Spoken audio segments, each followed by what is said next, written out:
Breaking tonight, Fox News getting its hands on an explosive letter from the Fort Hood gunman Major Nidal Hasan sent to Pope Francis. The letter challenging the Obama administration's continuing notion that Hasan's murderous rampage was simply a case of workplace violence. Hasan calling himself a soldier of Allah. He talks about waging jihad. And wait until you hear what else. We are combing through the letter, which our own Catherine Herridge has gotten her hands on at this very moment. We will have much more on the dramatic revelations in just a minute. Also breaking tonight, new allegations of a cover-up by the Obama administration and a White House lie. Welcome to the Kelly File. I'm Megyn Kelly. That's the allegation. Flashback now to April 2012. President Obama was up for re-election. He's headed to Colombia for an economic summit, and no sooner does he arrive than a scandal explodes. A group of Secret Service agents accused of bringing prostitutes back to their hotel for parties that involved a lot of alcohol and then some. One big question at the time: was it just the Secret Service, or were White House staffers also involved? Here's our Ed Henry and White House Press Secretary Jay Carney just 10 days after the scandal broke. Watch. Last thing on Colombia, did the White House counsel check the hotel records down in Colombia to see if any White House advance or White House staff I'm not going to get into the specifics. I would simply say that the review that the White House counsel oversaw and led produced no indication of any misconduct. I'm just saying, did they check? Because there has been no specific allegation of misconduct.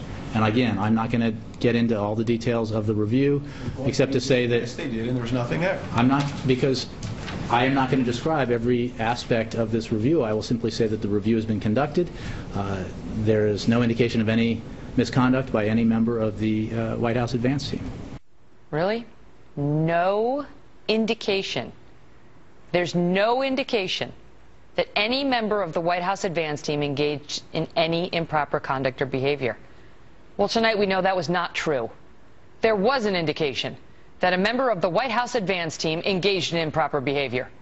The Secret Service has told the White House as much.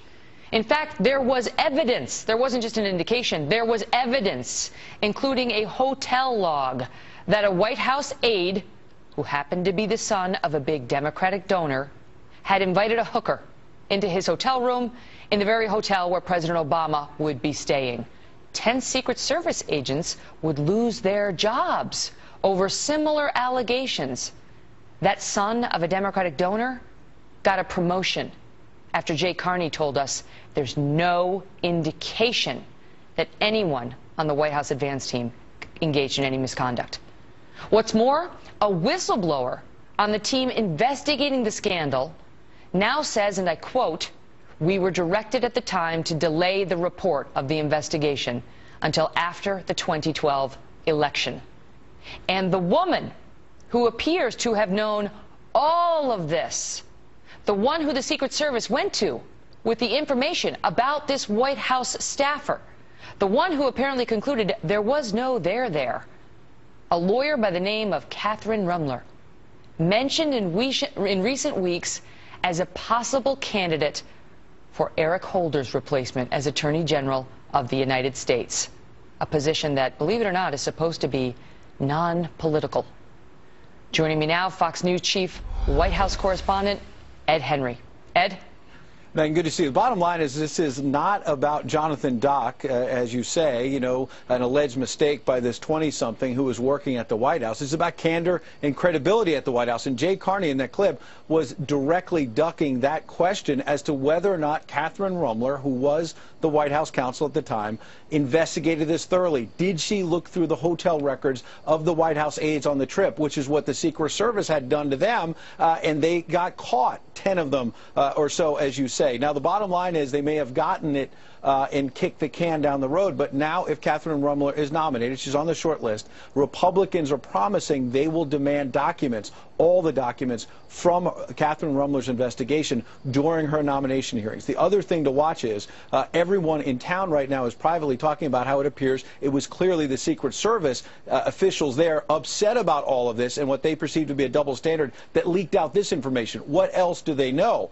Because I spoke to a union chief for Secret Service officers today who said there is a double standard. Listen.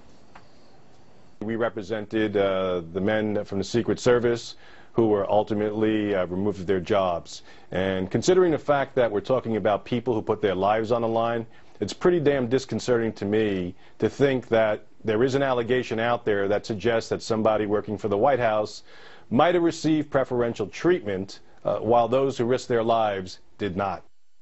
Now, White House officials today insisted there was no preferential treatment and there was no cover-up. You mentioned Jonathan Dock now working at the State Department. What he's focusing on, we're told, is global women's issues. Megan? Really? I thought you might say that. I'm just going to resist the urge to make that joke. Ed, thank you. Joining me now for more, Mark Thiessen, the former chief speechwriter for President George W. Bush and a fellow at the American Enterprise Institute. And so, I don't know what this guy Doc did or didn't do. What I do know is that the White House looked at Ed Henry and said there's no indication of any misconduct by any member of the White House advance team.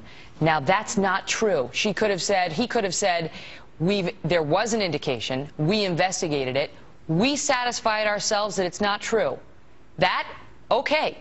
That's not what he said. He repeatedly said, no indication. It's once again, what is it? How did President Obama say? Not a scintilla when he was talking to O'Reilly. What was it? What was it? Not a smidgen. Not a smidgen. Once again. Not a smidgen of evidence. Not a yep. smidgen. Not an indication, Mark. Yeah, not an indication. Look, on Friday, April 20th, the director of the Secret Service came to the White House counsel's office and told her that there was evidence that his investigators had uncovered that this individual had brought a prostitute to his hotel, specifically the name of the hotel, after midnight on April 4th. And he further told her that he had checked it with agents on the ground who corroborated the story. So that is specific and credible. The next, on Monday... And just let me jump in, because the allegations, as we know them, according to the Washington Post, which broke this story, is there was a Secret Service agent that claims to have seen this young man with a woman who appeared to be a prostitute on the night in question, and his hotel log at his hotel showed a woman believed to be a prostitute signing in to go visit his room around midnight that night. Now, his name isn't on the log. His lawyer says it's not true. His lawyer says there's no direct proof proving she went into his room, and it may have been a mistaken log. And that may all be true. But you can't say there was no indication of any White House involvement during an election year in which later now we know that the Inspector General, somebody in the agency, came out and said, we were being told to shut this up. Exactly. And so the director of the Secret Service comes in and presents that information to the White House counsel on Friday. On Monday, the 23rd, 3 days later, Jay Carney comes out and says there have been no specific credible allegations of misconduct by anyone on the White House advance team. That is flat false. There were specific credible allegations, unless you say the director of the Secret Service is not a credible source. Well, the reason they didn't conclude that this was credible, apparently, is because Mr. Dock denied it.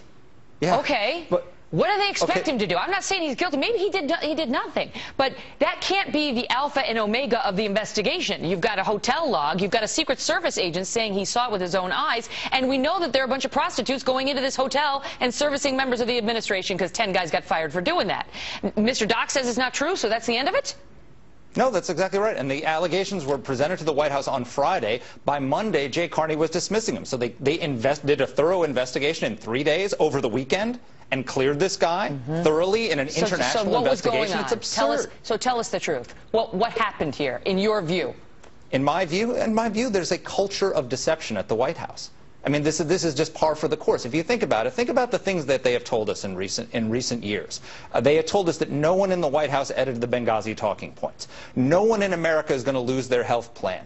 Not a smidgen of corruption at the IRS, and now no specific credible allegations. Every one of those statements was knowingly untrue. Now, one time, maybe that's a mistake. twice, that's troubling. 3, 4, 5 statements like that, that is a pattern. There is a culture in the White House that encourages and condones deception of the American people when they think that the president is in danger. Must everything be political? Must everything be political? I mean, they fire 10 Secret Service agents, but this guy gets a promotion. He's the son of a Democratic donor, and then they don't even have the decency to be straight with us about what the allegations were and what they did to investigate them and why they concluded this was nothing. And what they're doing in the long run, Megyn, is they're harming the president. And the president is harming himself because he's participated in all these things. Because what happens is, look, the Obama administration is in free fall right now. And its approval ratings are plummeting. And part of the problem is that people don't trust the president. If you're the president of the United States and you want to convince people about your policies to listen to you, they have to first believe that you're telling the truth. Fox News poll earlier this year showed that 84% of Americans believe that the president lies at least from time to time on important matters. 84% of the American people think the president lies about important matters. How are you going to set your administration straight? So when something like this comes up, it's just one more piece of information that people put in their pocket and say, this guy is not honest. There'll be much more on this in the coming days. Mark, thank you. Thanks, Megyn. Well, we have more details next on the breaking news tonight about this explosive letter written by the Fort Hood shooter and obtained by Fox News' own Catherine Herridge, and what he says now about jihad and about being a fighter for Allah. You know, the guy who committed workplace violence. Plus, watch what happens in an eye-opening interview with a young American now fighting for al-Qaeda in Syria. Wait until you see this. You look up to bin Laden? Of course. You can understand that that's really hard for Americans to hear. Why? Because of 9/11. We have 9/11s every single day in the Muslim lands.